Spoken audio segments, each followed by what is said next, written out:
ಸ್ನೇಹಿತರೆ, ನಾನಿವತ್ತು ನಿಮಗೆ ಎಕ್ಸ್ಪ್ಲೇನ್ ಮಾಡ್ತಿರೋ ಮೂವಿ 2023ರಲ್ಲಿ ಬಿಡುಗಡೆಯಾಗಿದ್ದ ನೇನೇನಾ ಎಂಬ ತೆಲುಗು ಭಾಷೆಯ ಮಿಸ್ಟರಿ ಹಾರರ್ ಚಿತ್ರ. ಈ ಮೂವಿಯ ಕಾನ್ಸೆಪ್ಟ್ ಏನಂದ್ರೆ, ಚಿತ್ರದ ಹೀರೋಯಿನ್ ಆಗಿರುವ ದಿವ್ಯಾ ಒಬ್ಳು ಆರ್ಕಿಯಾಲಜಿಸ್ಟ್ ಆಗಿ ಕೆಲಸ ಮಾಡ್ತಿರ್ತಾಳೆ. ಒಂದು ರಾತ್ರಿ ಫಾರಿನ್ ಇಂದ ಭಾರತಕ್ಕೆ ಟ್ರಿಪ್ಗೆ ಅಂತ ಬಂದಿದ್ದ ಒಬ್ಬ ವ್ಯಕ್ತಿ ಕಾಡಿನಲ್ಲಿ ನಿಗೂಢವಾಗಿ ಮಿಸ್ಸಿಂಗ್ ಆಗಿದ್ದಾನೆ ಅಂತ ಕೇಸ್ ಬರುತ್ತೆ. ದಿವ್ಯಾ ಪೊಲೀಸರ ಜೊತೆ ಸೇರಿ ಆ ವ್ಯಕ್ತಿ ಮಿಸ್ಸಿಂಗ್ ಆಗಿದ್ದ ಜಾಗವನ್ನ ಇನ್ವೆಸ್ಟಿಗೇಷನ್ ಮಾಡ್ತಿದ್ದಾಗ ಒಂದು ಹಳೆಯ ಕಾಲದ ಸ್ಕೆಲಿಟನ್ ಸಿಗುತ್ತೆ. ತಕ್ಷಣ ಪೊಲೀಸರು ಆ ಸ್ಕೆಲಿಟನ್ DNA ಟೆಸ್ಟ್ ಮಾಡಿಸಿ ನೋಡಿದ್ರೆ ಅದು ಶಾಕಿಂಗ್ಲಿ ದಿವ್ಯಾಳ DNA ಜೊತೆ ಮ್ಯಾಚ್ ಆಗ್ತಿರುತ್ತೆ. ತಾನು ಬದುಕಿರುವಾಗ್ಲೇ ಸಿಕ್ಕಿರುವ ಆ ಹಳೆಯ ಕಾಲದ ಸ್ಕೆಲಿಟನ್ ನ DNA ತನ್ನ DNA ಜೊತೆ ಮ್ಯಾಚ್ ಆಗೋದಕ್ಕೆ ಹೇಗೆ ಸಾಧ್ಯ ಅಂತ ದಿವ್ಯಾಗೆ ತುಂಬಾನೇ ಶಾಕ್ ಆಗುತ್ತೆ. ಮತ್ತೊಂದು ಕಡೆ ಈ ಕೇಸ್ಗೆ ಸಂಬಂಧಪಟ್ಟಿದ್ದ ಒಬ್ಬೊಬ್ಬರೇ ವ್ಯಕ್ತಿಗಳನ್ನ ಯಾರೋ ನಿಗೂಢವಾಗಿ ಕೊಲೆ ಮಾಡೋದಕ್ಕೆ ಶುರು ಮಾಡ್ತಾರೆ. ಅದರಲ್ಲೂ ಟ್ವಿಸ್ಟ್ ಏನಂದ್ರೆ, ಕೊಲೆಯಾದ ಎಲ್ಲ ಜಾಗಗಳಲ್ಲೂ ಪೊಲೀಸರಿಗೆ ದಿವ್ಯಾಳ ಫಿಂಗರ್ ಪ್ರಿಂಟ್ ಗಳೇ ಸಿಕ್ತಿರುತ್ತೆ. ಸೊ ಚಿತ್ರದಲ್ಲಿ ಮುಂದೇನಾಯ್ತು? ಅಷ್ಟಕ್ಕೂ ಈ ಎಲ್ಲ ಕೊಲೆಗಳಿಗೂ ಹಾಗೂ ದಿವ್ಯಾಳಿಗೂ ಏನಾದ್ರೂ ಲಿಂಕ್ ಇದೆಯಾ? ಚಿತ್ರ ಮುಂದುವರಿತಾ ಹೋದ ಹಾಗೆ ರಿವೀಲ್ ಆಗುವ ಒಂದೊಂದೇ ಅನ್ಎಕ್ಸ್ಪೆಕ್ಟೆಡ್ ಹಾಗೂ ಶಾಕಿಂಗ್ ಟ್ವಿಸ್ಟ್ ಗಳಾದ್ರೂ ಏನೆಂಬುದನ್ನ ಈ ವಿಡಿಯೋದಲ್ಲಿ ನೋಡ್ತಾ ಹೋಗೋಣ. ಚಿತ್ರದ ಮೊದಲ ಸೀನ್ನಲ್ಲಿ ಟ್ರಿಪ್ಗೆ ಅಂತ ಭಾರತಕ್ಕೆ ಬಂದಿದ್ದ ಒಬ್ಬ ಫಾರಿನ್ ವ್ಯಕ್ತಿ ತಡರಾತ್ರಿ ನಲ್ಗೊಂಡ ಎಂಬ ಪ್ರದೇಶದ ಬಳಿ ಇರುವ ಒಂದು ದಟ್ಟ ಕಾಡಿನ ಒಳಗಡೆ ಹೋಗ್ತಿರೋದನ್ನ ನೋಡ್ತೀವಿ. ಆತ ತನ್ನ ಜೀಪನ್ನ ರಸ್ತೆ ಬಳಿ ಸ್ಟಾಪ್ ಮಾಡಿ ಕಾಡಿನ ಒಳಗಡೆ ಬರ್ತಿದ್ದ ಹಾಗೆ ತನ್ನನ್ನ ಯಾರೋ ಫಾಲೋ ಮಾಡ್ತಿದ್ದಾರೆ ಅಂತ ಅನ್ನಿಸೋದಕ್ಕೆ ಶುರುವಾಗುತ್ತೆ.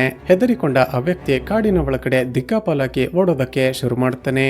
ಅಷ್ಟರಲ್ಲೇ ಅವನ ಹಿಂದಿನಿಂದ ಬಂದ ಒಂದು ಅದೃಶ್ಯ ಶಕ್ತಿ ಅವನ ಮೇಲೆ ಅಟ್ಯಾಕ್ ಮಾಡೋದಕ್ಕೆ ಶುರು ಮಾಡುತ್ತೆ. ಮತ್ತಷ್ಟು ಹೆದರಿಕೊಂಡ ಆ ವ್ಯಕ್ತಿ ಜೋರಾಗಿ ಕಾಪಾಡಿ ಕಾಪಾಡಿ ಅಂತ ಕೂಗಿಕೊಳ್ಳೋದಕ್ಕೆ ಶುರು ಮಾಡ್ತಾನೆ. ಆದರೆ ಈತ ಒಂದು ದಟ್ಟ ಕಾಡಿನ ಮಧ್ಯ ಬಂದಿದ್ದ ಕಾರಣ ಅಲ್ಲಿ ಸುತ್ತಮುತ್ತ ಯಾರು ಕೂಡ ಇರೋದೇ ಇಲ್ಲ. ಹೀಗೆ ನೋಡ್ತಿದ್ದ ಹಾಗೆ ಅದೃಶ್ಯ ಶಕ್ತಿ ಅವನ ಮೇಲೆ ಅಟ್ಯಾಕ್ ಮಾಡಿ ಸಾಯಿಸಿ ಭೂಮಿಯ ಒಳಗಡೆ ಎಳೆದುಕೊಂಡು ಹೊರಟು ಹೋಗುತ್ತೆ. ಹಾಗೂ ಇಲ್ಲಿಗೆ ಈ ಸೀನ್ ಕಟ್ ಆಗುತ್ತೆ. ನಂತರದ ಸೀನ್ ಅಲ್ಲಿ ತುಂಬಾನೇ ಫೇಮಸ್ ಆರ್ಕಿಯಾಲಜಿಸ್ಟ್ ಆಗಿರುವ ಚಿತ್ರದ ಹೀರೋಯಿನ್ ದಿವ್ಯಾಳನ್ನ ನೋಡ್ತೀವಿ. ದಿವ್ಯಾಳ ಜೊತೆ ಅವಳ ತಮ್ಮ ಸತೀಶ್ ಕೂಡ ಹೆಲ್ಪರ್ ಆಗಿ ಕೆಲಸ ಮಾಡ್ತಿರ್ತಾನೆ. ಆಗ ಅಲ್ಲಿಗೆ ಬಂದ ಇವಳ ಹೈಯರ್ ಆಫೀಸರ್ ದಿವ್ಯಾ ಈಗ ತಾನೆ SP ಕಾಲ್ ಮಾಡಿದ್ರು. ಯಾವುದೋ ಒಂದು ಇಂಪಾರ್ಟೆಂಟ್ ಕೇಸ್ ನ ಬಗ್ಗೆ ನಿನ್ನ ಬಳಿ ತಕ್ಷಣ ಮಾತನಾಡಬೇಕಂತೆ, ನೀನು ಆದಷ್ಟು ಬೇಗ ಹೋಗಿ SP ಅವರನ್ನ ಮೀಟ್ ಮಾಡುವಂತ ಹೇಳ್ತಾನೆ. ದಿವ್ಯಾ ಸರಿ ಅಂತ SP ಆಫೀಸ್ಗೆ ಹೋಗಿ ವಿಚಾರಿಸಿದಾಗ ಅವರು ಹೇಳೋದನಂದ್ರೆ, ದಿವ್ಯಾ 4 ದಿನಗಳ ಹಿಂದೆ ಒಬ್ಬ ಫಾರಿನ್ ವ್ಯಕ್ತಿ ಇಲ್ಲಿಗೆ ಟ್ರಿಪ್ಗೆ ಅಂತ ಬಂದಿದ್ದಾನೆ. ಆದರೆ ಆತ ನಲ್ಗೊಂಡ ಬಳಿ ಇರುವ ಕಾಡಿನ ಒಳಗಡೆ ಟ್ರೆಕ್ಕಿಂಗ್ ಅಂತ ಹೋಗಿ ತುಂಬಾನೇ ನಿಗೂಢವಾಗಿ ಮಿಸ್ಸಿಂಗ್ ಆಗಿದ್ದಾನೆ. ಮಿಸ್ಸಿಂಗ್ ಆಗಿರುವ ಆತ ಒಬ್ಬ ಫಾರಿನರ್ ಆಗಿರೋ ಕಾರಣ ಎಂಬಸಿಯಿಂದ ನಮ್ಮ ಮೇಲೆ ತುಂಬಾನೇ ಪ್ರೆಷರ್ ಕ್ರಿಯೇಟ್ ಆಗ್ತಿದೆ. ಆತ ಕೊನೆಯದಾಗಿ ಮಿಸ್ಸಿಂಗ್ ಆಗಿರುವ ಆ ಜಾಗಕ್ಕೆ ಹೋಗಿ ಚೆಕ್ ಮಾಡಿದಾಗ ಅವನ ಮೇಲೆ ಯಾರೋ ಅಟ್ಯಾಕ್ ಮಾಡಿ ಎಳೆದುಕೊಂಡು ಹೋಗಿರುವ ರೀತಿ ಕಾಣಿಸ್ತಿದೆ. ಹಾಗೂ ಸುತ್ತಮುತ್ತ ಚೆಕ್ ಮಾಡಿದಾಗ ಆ ವ್ಯಕ್ತಿಯ ಫಿಂಗರ್ ಪ್ರಿಂಟ್ ಗಳು ಹಾಗೂ ಬ್ಲಡ್ ಸ್ಯಾಂಪಲ್ ಗಳು ಸಿಕ್ಕಿವೆ. ಆದ್ರೆ ಅದನ್ನ ಬಿಟ್ರೆ ಆ ಜಾಗದಲ್ಲಿ ಬೇರೆಯವರ ಫಿಂಗರ್ ಪ್ರಿಂಟ್ಸ್ ಗಳಾಗ್ಲಿ ಅಥವಾ ಬೇರೆ ಯಾವುದೇ ಗುರುತುಗಳಾಗ್ಲಿ ಸಿಕ್ತಿಲ್ಲ. ನಂತರ ಕಾಡಿನ ಒಳಗಡೆ ಮತ್ತಷ್ಟು ಡೀಪ್ ಆಗಿ ಹೋಗಿ ಚೆಕ್ ಮಾಡಿದಾಗ ಅಲ್ಲೊಂದು ಕ್ವಿಕ್ ಸ್ಯಾಂಡ್ ಇದೆ ಅಂತ ಗೊತ್ತಾಯ್ತು. ನಮಗೀಗ ಬರ್ತಿರುವ ಅನುಮಾನ ಏನಂದ್ರೆ, ಒಂದು ವೇಳೆ ಆ ಫಾರಿನರ್ ಕಾಡಿನ ಒಳಗಡೆ ಹೋಗಿ ಆಯ ತಪ್ಪಿ ಆ ಕ್ವಿಕ್ ಸ್ಯಾಂಡ್ ನ ಒಳಗಡೆ ಬಿದ್ದು ಸತ್ತಿರಬಹುದು. ನೀನು ತಕ್ಷಣ ಆ ಕ್ವಿಕ್ ಸ್ಯಾಂಡ್ ಇರುವ ಜಾಗ ಆಕ್ಟಿವ್ ಆಗಿದೆಯಾ ಅಥವಾ ಇಲ್ವಾ, ಪೊಲೀಸರು ಆ ಜಾಗದಲ್ಲಿ ಅಗೆದು ಚೆಕ್ ಮಾಡೋದಕ್ಕೆ ಸಾಧ್ಯ ಇದೆಯಾ ಇಲ್ವಾ ಅಂತ ಚೆಕ್ ಮಾಡಿ ರಿಪೋರ್ಟ್ ಕೊಟ್ರೆ ಸಾಕು ಅಂತ ರಿಕ್ವೆಸ್ಟ್ ಮಾಡ್ತಾರೆ. ದಿವ್ಯಾ ಸರಿ ಅಂತ ಆ ಜಾಗವನ್ನ ಚೆಕ್ ಮಾಡಿ ರಿಪೋರ್ಟ್ ಸಬ್ಮಿಟ್ ಮಾಡ್ತೀನಿ ಅಂತ ಹೇಳಿ ಅಲ್ಲಿಂದ ಹೊರಟು ಬರ್ತಾಳೆ. ಈಗ SP ಈ ಕೇಸ್ ನಲ್ಲಿ ದಿವ್ಯಾಗೆ ಸಹಾಯ ಮಾಡೋದಕ್ಕೆ ಲೋಕಲ್ ಫಾರೆಸ್ಟ್ ಆಫೀಸರ್ ಆಗಿರುವ ರಾಜಾಗೆ ಇನ್ಫಾರ್ಮ್ ಮಾಡ್ತಾನೆ. ಇಲ್ಲಿಗೆ ಸೀನ್ ಕಟ್ ಆಗಿ ಮರುದಿನ ಬೆಳಿಗ್ಗೆ ರಾಜ ದಿವ್ಯಾಳನ್ನ ತನ್ನ ಬೈಕ್ ನಲ್ಲಿ ಕರೆದುಕೊಂಡು ಆ ಕ್ವಿಕ್ ಸ್ಯಾಂಡ್ ಇರುವ ಜಾಗಕ್ಕೆ ಹೋಗ್ತಾನೆ. ಸ್ನೇಹಿತರೆ, ಇಷ್ಟು ವರ್ಷ ಆದ್ರೂ ಮದುವೆ ಆಗದ ಈ ರಾಜ ದಿವ್ಯಾಳನ್ನ ನೋಡ್ತಿದ್ದ ಹಾಗೆ ಆಕೆ ಜೊತೆ ಫ್ಲರ್ಟ್ ಮಾಡೋದಕ್ಕೆ ಟ್ರೈ ಮಾಡ್ತಾನೆ. ಆದ್ರೆ ದಿವ್ಯಾ ಮಾತ್ರ ಅವನನ್ನ ಇಗ್ನೋರ್ ಮಾಡಿ ಆ ಕ್ವಿಕ್ ಸ್ಯಾಂಡ್ ಅನ್ನ ಚೆಕ್ ಮಾಡ್ತಾಳೆ. ನಂತರ ಪೊಲೀಸರು ಅದನ್ನ ಅಗೆದು ಚೆಕ್ ಮಾಡೋದಕ್ಕೆ ಯಾವುದೇ ಪ್ರಾಬ್ಲಮ್ ಇಲ್ಲ ಅಂತ ರಿಪೋರ್ಟ್ ಅನ್ನ ಸಬ್ಮಿಟ್ ಮಾಡ್ತಾಳೆ. ನಂತರ ಅಲ್ಲಿಂದ ವಾಪಸ್ ಬರ್ತಿರುವಾಗ ದಾರಿಯಲ್ಲಿ ಒಂದು ಮ್ಯೂಸಿಯಂ ಇರೋದನ್ನ ನೋಡಿ ಅದನ್ನ ನೋಡೋದಕ್ಕೆ ಅಂತ ಒಳಗಡೆ ಹೋಗ್ತಾಳೆ. ಆ ಮ್ಯೂಸಿಯಂ ನಲ್ಲಿ ಪುರಾತನ ಕಾಲದ ಹಲವಾರು ವಸ್ತುಗಳಿರುತ್ತವೆ. ಹೀಗೆ ನೋಡ್ತಾ ಬರ್ತಿರುವಾಗ ಅಲ್ಲಿ ಒಂದು ದೊಡ್ಡ ಕಬ್ಬಿಣದ ಮುಳ್ಳುಗಳಿರುವ ಬಾಕ್ಸ್ ಅನ್ನ ನೋಡ್ತಾಳೆ.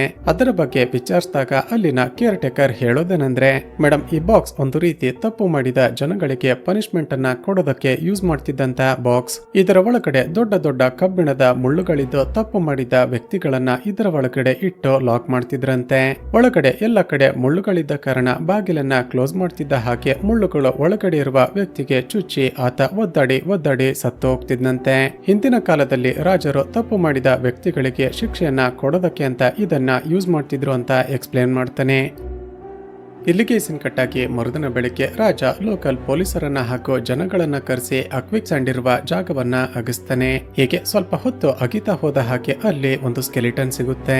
ಅದನ್ನ ನೋಡಿದ ದಿವ್ಯಾ ಹಾಗೂ ರಾಜಗೆ ತುಂಬಾನೇ ಆಶ್ಚರ್ಯ ಅನ್ಸುತ್ತೆ. ಯಾಕಂದ್ರೆ ಅದನ್ನ ನೋಡ್ತಿದ್ದ ಹಾಗೇನೆ ಗೊತ್ತಾಗುತ್ತೆ ಅದು ನೂರಾರು ವರ್ಷಗಳ ಹಿಂದೆ ಸತ್ತಿರುವ ವ್ಯಕ್ತಿಯದ್ದು ಅಂತ. ಈಗ ಪೊಲೀಸರು ಹುಡುಕ್ತಿರೋದು 4-5 ದಿನಗಳ ಹಿಂದೆ ಮಿಸ್ಸಿಂಗ್ ಆಗಿರುವ ಆ ಫಾರಿನರ್ ವ್ಯಕ್ತಿಯದ್ದು. ಇಲ್ಲಿ ನೋಡಿದ್ರೆ ನೂರಾರು ವರ್ಷಗಳ ಹಿಂದಿನ ಮತ್ತೊಂದು ವ್ಯಕ್ತಿಯ ಸ್ಕೆಲಿಟನ್ ಸಿಕ್ತಲ್ಲ ಅಂತ ತಕ್ಷಣ SP ಯನ್ನ ಮೀಟ್ ಮಾಡಿ ಇನ್ಫಾರ್ಮ್ ಮಾಡ್ತಾಳೆ. ತಕ್ಷಣ SP ಆ ಸ್ಕೆಲಿಟನ್ ನ ಫಾರೆನ್ಸಿಕ್ ಎಕ್ಸಾಮಿನೇಷನ್ ಮಾಡಿಸಿದಾಗ ಗೊತ್ತಾಗೋದೇನಂದ್ರೆ ಅದೊಂದು ಮಹಿಳೆಯ ಸ್ಕೆಲಿಟನ್ ಅಂತ. ಅಷ್ಟಕ್ಕೂ ಆ ಮಹಿಳೆ ನೋಡೋದಕ್ಕೆ ಹೇಗಿದ್ದಿರಬಹುದು ಅಂತ ಡಾಕ್ಟರ್ಗಳು ಅದರ ಸ್ಯಾಂಪಲ್ ಅನ್ನ ಕಲೆಕ್ಟ್ ಮಾಡ್ಕೊಂಡು ರಿಮೋಡೆಲಿಂಗ್ ಮಾಡೋದಕ್ಕೆ ಶುರು ಮಾಡ್ತಾರೆ. ಹೀಗೆ ಆ ಸ್ಕೆಲಿಟನ್ ನ ಫೇಸ್ ರಿಮೋಡೆಲಿಂಗ್ ಆಗ್ತಿದ್ದ ಹಾಗೆ ಅದನ್ನ ನೋಡಿದ ಡಾಕ್ಟರ್ಗೆ ತುಂಬಾನೇ ಶಾಕ್ ಆಗುತ್ತೆ ಹಾಗೂ ಇಲ್ಲಿಗೆ ಈ ಸೀನ್ ಕಟ್ ಆಗುತ್ತೆ. ಮತ್ತೊಂದು ಕಡೆ SP ನಲ್ಗೊಂಡದಲ್ಲಿ ಕೆಲಸ ಮಾಡ್ತಿರುವ DSP ಗೆ ಕಾಲ್ ಮಾಡಿ ಈ ಕೇಸ್ ಅನ್ನ ಮಾನಿಟರ್ ಮಾಡೋದಕ್ಕೆ ಹೇಳ್ತಾರೆ. DSP ರಾಜಾಗೆ ಕಾಲ್ ಮಾಡಿ ಈ ಕೇಸ್ ನ ಬಗ್ಗೆ ಡೀಟೇಲ್ಸ್ ಗಳನ್ನ ಕೇಳಿದ ಕಾರಣ ರಾಜ ಆ ದಿನ ರಾತ್ರಿ ಕೇಸ್ ನ ಡೀಟೇಲ್ಸ್ ಗಳನ್ನ ತೆಗೆದುಕೊಂಡು ಅವನ ಮನೆಯ ಬಳಿಗೆ ಹೋಗ್ತಾನೆ. ನೋಡಿದ್ರೆ ಅದೇ ಸಮಯಕ್ಕೆ ಸರಿಯಾಗಿ ಒಬ್ಬಳು ಮಹಿಳೆ DSP ಯ ಮನೆಯಿಂದ ಹೊರಗಡೆ ಹೋಗ್ತಿರೋದನ್ನ ನೋಡ್ತಾನೆ. ಮೋಸ್ಟ್ಲಿ ಈ DSP ಯಾವುದೋ ಮಹಿಳೆಯ ಜೊತೆ ಇಲ್ಲಿಗಲ್ ಅಫೇರ್ ನಲ್ಲಿ ಇರಬಹುದು ಅಂತ ಡೋರ್ ಬೆಲ್ ಅನ್ನ ರಿಂಗ್ ಮಾಡ್ತಾನೆ. ಏನ್ ಸರ್ ಈ ಏಜ್ ಅಲ್ಲೂ ಈ ರೀತಿ ಎಲ್ಲ ಮಾಡ್ತಿದ್ದೀರಲ್ಲ ಅಂತ ತಮಾಷೆ ಮಾಡೋದಕ್ಕೆ ಪ್ರಯತ್ನ ಪಡ್ತಾನೆ. ಆದ್ರೆ ಆ DSP ಗೆ ಈ ರಾಜ ಯಾವುದರ ಬಗ್ಗೆ ಮಾತನಾಡ್ತಿದ್ದಾನೆ ಅಂತಾನೆ ಅರ್ಥ ಆಗೋದಿಲ್ಲ. ಈಗ ಇಬ್ಬರು ಆ ಕೇಸ್ ನ ಬಗ್ಗೆ ಡಿಸ್ಕಸ್ ಮಾಡ್ತಿರುವಾಗ ಇದ್ದಕ್ಕಿದ್ದ ಹಾಗೆ ಮನೆಯ ಪವರ್ ಕಟ್ ಆಗುತ್ತೆ. ರಾಜ ತನ್ನ ಮೊಬೈಲ್ ಅಲ್ಲಿ ತಕ್ಷಣ ಟಾರ್ಚ್ ಅನ್ನ ಆನ್ ಮಾಡುವಷ್ಟರಲ್ಲೇ ಇವನ ಮುಂದೆ ಸೇಮ್ ದಿವ್ಯ ರೀತಿನೇ ಕಾಣ್ತಿದ್ದ ಒಬ್ಬಳು ಮಹಿಳೆ ನಿಂತಿರ್ತಾಳೆ. ಆಕೆ ನೋಡೋದಕ್ಕೆ ಹಿಂದಿನ ಕಾಲದವರು ಹಾಕಿಕೊಳ್ತಿದ್ದ ಬಟ್ಟೆಗಳನ್ನ ಹಾಕಿರ್ತಾಳೆ. ಅವಳನ್ನ ನೋಡ್ತಿದ್ದ ಹಾಗೆ ಹೆದರಿಕೊಂಡ DSP ಹಾಗೂ ರಾಜ ತಕ್ಷಣ ಹೊರಗಡೆ ಓಡಿ ಬರ್ತಾರೆ. ಇಬ್ಬರು ರಾಜನ ಗಾಡಿಯಲ್ಲಿ ಅಲ್ಲಿಂದ ಎಸ್ಕೇಪ್ ಆಗ್ಬೇಕು ಅನ್ನೋಷ್ಟರಲ್ಲೇ ಆ ಮಹಿಳೆ ಮತ್ತೆ ಇವರ ಮುಂದೆ ಪ್ರತ್ಯಕ್ಷ ಆಗ್ತಾಳೆ. ಅವರನ್ನ ಅಲ್ಲಿಂದ ಹೋಗೋದಕ್ಕೆ ಬಿಡದೆ ಇವತ್ತು ಬೆಳಿಗ್ಗೆ ನೀವೆಲ್ಲ ಸೇರಿ ಅಗದಿರುವ ಆ ಜಾಗಕ್ಕೆ ಕರೆದುಕೊಂಡು ಹೋಗಿ ಅಂತ ಹೇಳ್ತಾಳೆ. ಎಲ್ಲಿಗೆ ಸೀನ್ ಕಟ್ಟಾಗಿ ನಂತರದ ಸೀನ್ ಅಲ್ಲಿ ಅಕ್ವಿಕ್ ಸ್ಯಾಂಡ್ ಅನ್ನ ನೋಡ್ತಿದ್ದ ಹಾಗೇನೆ ಆ ಮಹಿಳೆ ವಿಚಿತ್ರವಾಗಿ ನಗೋದಕ್ಕೆ ಶುರು ಮಾಡ್ತಾಳೆ. ಆಕೆಯ ಬಿಹೇವಿಯರ್ ನೋಡಿದ ರಾಜಗೆ ಆಕೆ ನಿಜವಾಗಿಯೂ ದಿವ್ಯಾನೇನ ಅಥವಾ ಬೇರೆ ಯಾರಾದ್ರೂನ ಅಂತ ಅನುಮಾನ ಶುರುವಾಗಿರುತ್ತೆ. ಹತ್ತಿರ ಹೋಗಿ ನೋಡುವಷ್ಟರಲ್ಲೇ ಆ ಮಹಿಳೆ ಮತ್ತೆ ಮಾಯ ಆಗಿರ್ತಾಳೆ. ಹೆದರಿಕೊಂಡ ರಾಜ ತಕ್ಷಣ ಹಿಂದಕ್ಕೆ ತಿರುಗಿ ನೋಡುವಷ್ಟರಲ್ಲೇ ಆ ಮಹಿಳೆ DSP ಗೆ ಸರಿಯಾಗಿ ಹೊಡಿತಿರ್ತಾಳೆ. ರಾಜಕ್ಕೆ ಏನು ಕೂಡ ಅರ್ಥವಾಗದೆ ನೋಡ್ತಾ ನಿಂತಿರುವಾಗ ಆ ಮಹಿಳೆ ಭೂಮಿಯ ಒಳಗಡೆಯಿಂದ ಒಂದು ಹಳೆಯ ಕಾಲದ ಈಟಿಯನ್ನ ಹೊರಗಡೆ ತೆಗಿತಾಳೆ. ನೋಡ್ತಿದ್ದ ಹಾಗೆ ಆ DSP ಗೆ ಈಟಿಯಿಂದ ಚುಚ್ಚಿ ತುಂಬಾನೇ ಭೀಕರವಾಗಿ ಸಾಯಿಸಿ ಬಿಡ್ತಾಳೆ. ಮತ್ತಷ್ಟು ಹೆದರಿಕೊಂಡ ರಾಜ ಜೋರಾಗಿ ಕಿರುಚಾಡ್ತಿದ್ರೆ ಆ ಮಹಿಳೆ ಮಾತ್ರ ವಿಚಿತ್ರವಾಗಿ ನಗುತ್ತಾ ಚಪ್ಪಾಳೆ ತಡ್ತಿರ್ತಾಳೆ.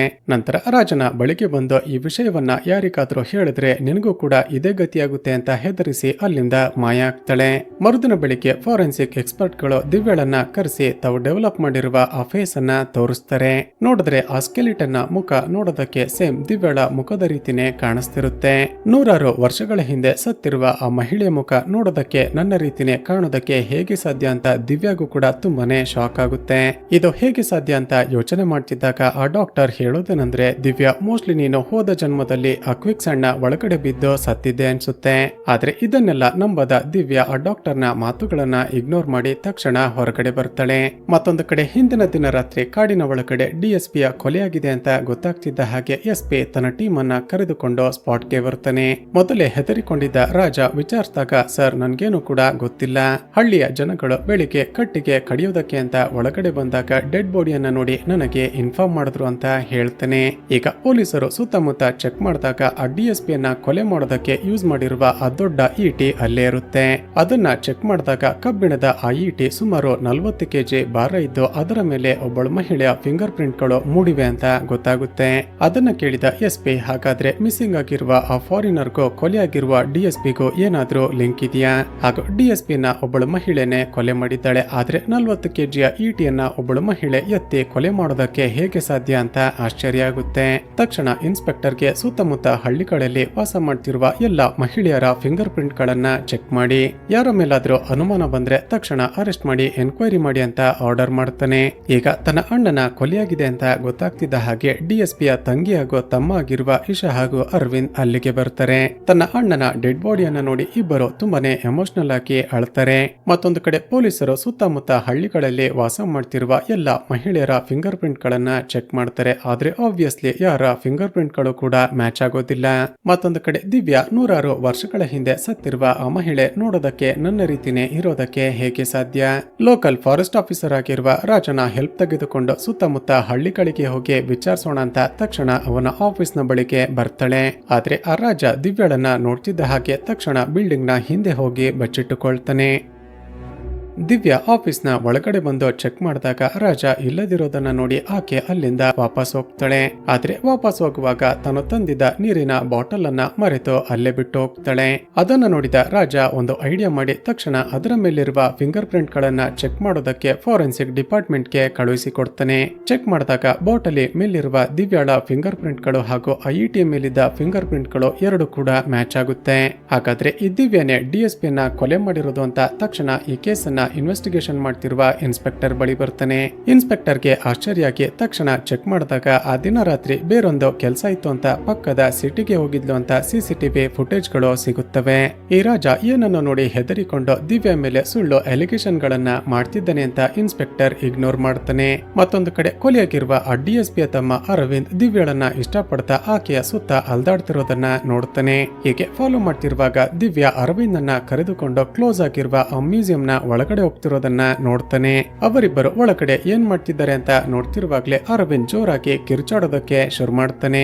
ನೋಡಿದ್ರೆ ಒಳಗಡೆ ಹೋಗುವಾಗ ನಾರ್ಮಲ್ ಆಗಿದ್ದ ದಿವ್ಯಾ ಈಗ ಮತ್ತೆ ಆ ಮಹಿಳೆಯ ರೀತಿ ಬದಲಾಗಿರ್ತಾಳೆ. ಅರವಿಂದ್ಗೆ ಸರಿಯಾಗಿ ಹೊಡೆದು ಅವನನ್ನ ಆ ಕಬ್ಬಿಣದ ಮುಳ್ಳುಗಳಿರುವ ಬಾಕ್ಸ್ ನ ಒಳಗಡೆ ಲಾಕ್ ಮಾಡಿ ಬಿಡ್ತಾಳೆ. ಆ ಬಾಕ್ಸ್ ಅನ್ನ ಕ್ಲೋಸ್ ಮಾಡ್ತಿದ್ದ ಹಾಗೆ ಕಬ್ಬಿಣದ ಮುಳ್ಳುಗಳು ಚುಚ್ಚಿ ಬ್ಲಡ್ ಲಾಸ್ ಆಗಿ ಅರವಿಂದ್ ಆನ್ ದ ಸ್ಪಾಟ್ ಸತ್ತು ಹೋಗ್ತಾನೆ. ಹೀಗೆ ಅರವಿಂದ್ ರಕ್ತಸಿಕ್ತವಾಗಿ ಒದ್ದಾಡಿ ಸಾಯ್ತಿದ್ರೆ ದಿವ್ಯಾ ಮಾತ್ರ ವಿಚಿತ್ರವಾಗಿ ನಗುತ್ತಾ ಚಪ್ಪಾಳೆ ತಡ್ತಿರ್ತಾಳೆ. ಈಗ ಎರಡನೇ ಕೊಲೆಯಾಗ್ತಿರೋದನ್ನ ಕಣ್ಣಾರೆ ನೋಡಿದ ರಾಜ ಹೆದರಿಕೊಂಡು ತಕ್ಷಣ ಅಲ್ಲಿಂದ ಓಡಿ ಹೋಗ್ತಾನೆ. ಈಗ ಕೊಲೆಯಾಗಿರುವ DSP ತಮ್ಮ ಅರವಿಂದ್ ಕೂಡ ಕೊಲೆಯಾಗಿದ್ದಾನೆ ಅಂತ ಗೊತ್ತಾಗ್ತಿದ್ದ ಹಾಗೆ SP ಗೆ ಮತ್ತಷ್ಟು ಶಾಕ್ ಆಗಿ ತಕ್ಷಣ ಅಲ್ಲಿಗೆ ಬರ್ತಾರೆ. ಅಷ್ಟಕ್ಕೂ ಈ ಕೇಸ್ ನಲ್ಲಿ ಏನಾಗ್ತಿದೆ, ಒಬ್ಬೊಬ್ಬರೇ ನಿಗೂಢವಾಗಿ ಸಾಯ್ತಿದ್ದಾರಲ್ಲ ಅಂತ SP ಗೆ ಮತ್ತಷ್ಟು ತಲೆ ಕೆಡುತ್ತೆ. ತಕ್ಷಣ ಫಾರೆನ್ಸಿಕ್ ಡಾಕ್ಟರ್ ಗಳನ್ನ ಕರೆಸಿ ಚೆಕ್ ಮಾಡಿದಾಗ ಆ ಬಾಕ್ಸ್ ನ ಮೇಲೂ ಕೂಡ ಒಬ್ಬಳು ಮಹಿಳೆಯ ಫಿಂಗರ್ ಪ್ರಿಂಟ್ ಗಳು ಇದೆ ಅಂತ ಗೊತ್ತಾಗುತ್ತೆ. ಮತ್ತೊಂದು ಕಡೆ ಇಶಾಗೆ ತನ್ನ ಎರಡನೇ ಅಣ್ಣ ಅರವಿಂದ್ ಕೂಡ ಕೊಲೆಯಾಗಿದ್ದಾನೆ ಅಂತ ಗೊತ್ತಾಗ್ತಿದ್ದ ಹಾಗೆ ಮತ್ತಷ್ಟು ಶಾಕ್ ಆಗುತ್ತೆ. ಈ ಕಡೆ ಇನ್ಸ್ಪೆಕ್ಟರ್ಗೆ ಆ ಬಾಕ್ಸ್ ನ ಮೇಲೂ ಕೂಡ ಒಬ್ಬಳ ಮಹಿಳೆಯ ಫಿಂಗರ್ ಪ್ರಿಂಟ್ ಗಳು ಸಿಕ್ಕಿವೆ ಅಂತ ಗೊತ್ತಾಗಿರುತ್ತಲ್ವಾ. ರಾಜ ದಿವ್ಯಾಳ ಬಗ್ಗೆ ಹೇಳಿದ್ದು ನೆನಪಾಗಿ ತಕ್ಷಣ ಎರಡು ಫಿಂಗರ್ ಪ್ರಿಂಟ್ ಗಳನ್ನ ಮ್ಯಾಚ್ ಮಾಡಿ ನೋಡಿದ್ರೆ ಎರಡು ಕೂಡ ದಿವ್ಯಾಳ ಫಿಂಗರ್ ಪ್ರಿಂಟ್ ಅಂತ ಕನ್ಫರ್ಮ್ ಆಗುತ್ತೆ. ತಕ್ಷಣ SP ಬಳಿ ಹೋಗಿ ಈ ವಿಷಯವನ್ನ ಇನ್ಫಾರ್ಮ್ ಮಾಡ್ತಾನೆ. ಅದೇ ಸಮಯಕ್ಕೆ ಕೇಸ್ ನ ಬಗ್ಗೆ ವಿಚಾರಿಸೋದಕ್ಕೆ ಅಂತ ಇಶಾ ಕೂಡ ಅಲ್ಲಿಗೆ ಬರ್ತಾಳೆ. ಈಗ ಕೊಲೆ ಮಾಡೋದಕ್ಕೆ ಯೂಸ್ ಮಾಡಿರುವ ಆ ET ಹಾಗೂ ಬಾಕ್ಸ್ ನ ಮೇಲೆ ಮೂಡಿರೋದು ದಿವ್ಯಾಳ ಫಿಂಗರ್ ಪ್ರಿಂಟ್ ಅಂತ ಗೊತ್ತಾಗ್ತಿದ್ದ ಹಾಗೆ SP ಆಕೆಯನ್ನ ಕರೆಸ್ತಾರೆ. ಶಾಕ್ ಆದ ದಿವ್ಯಾ, ಸರ್ ಏನ್ ಹೇಳ್ತಿದ್ದೀರಾ, ನಾನು ನಿಜವಾಗಿಯೂ ಈ ಕೊಲೆಗಳನ್ನ ಮಾಡಿಲ್ಲ ಅಂತ ಹೇಳ್ತಿರುವಾಗ್ಲೇ ರಾಜ ಆ ಫಾರೆನ್ಸಿಕ್ ಎಕ್ಸ್ಪರ್ಟ್ ನನ್ನ ಕರೆದುಕೊಂಡು ಬರ್ತಾನೆ. ಈಗ ಆ ಡಾಕ್ಟರ್ ಹೇಳೋದೇನಂದ್ರೆ, ಸರ್ ಕ್ವಿಕ್ ಸ್ಯಾಂಡ್ ಬಳಿ ಸಿಕ್ಕಿರುವ ಆ ಸ್ಕೆಲೆಟನ್ ಅನ್ನ ಚೆಕ್ ಮಾಡಿದಾಗ ಅದು 120 ವರ್ಷಗಳ ಹಿಂದೆ ಸತ್ತಿರುವ ಒಬ್ಬಳು ಮಹಿಳೆಯದ್ದು ಅಂತ ಗೊತ್ತಾಯ್ತು. ಆದ್ರೆ ಆ ಸ್ಕೆಲಿಟನ್ ಅನಾಟಮಿ ಮಾಡಿದಾಗ ಅದು ದಿವ್ಯಾಳ ಅನಾಟಮಿ ಜೊತೆ ಮ್ಯಾಚ್ ಆಗ್ತಿದೆ ಅಂತ ತನಗೆ ಸಿಕ್ಕಿರುವ ಪ್ರೂಫ್ ಗಳನ್ನ ತೋರಿಸ್ತಾನೆ. ಆಗ ರಾಜ ಹೆದರಿಕೊಳ್ಳುತ್ತಲೇ, ಸರ್ 120 ವರ್ಷಗಳ ಹಿಂದೆ ಸತ್ತಿರುವ ಆ ಮಹಿಳೆ ಮತ್ತೆ ಆತ್ಮ ಆಗಿ ವಾಪಸ್ ಬಂದು ದಿವ್ಯಾಳ ಮೂಲಕ ಈ ಕೊಲೆಗಳನ್ನ ಮಾಡ್ತಿದ್ದಾಳೆ ಅಂತ ಹೇಳ್ತಾನೆ. ಆದ್ರೆ ಭೂತ ಪ್ರೇತಗಳನ್ನ ನಂಬದ SP ಇನ್ವೆಸ್ಟಿಗೇಷನ್ ಮುಗಿಯುವವರೆಗೂ ಯಾರು ಕೂಡ ಈ ಊರಿಂದ ಹೊರಗಡೆ ಹೋಗೋ ಹಾಗಿಲ್ಲ ಅಂತ ವಾರ್ನ್ ಮಾಡಿ ಕಳಿಸ್ತಾನೆ.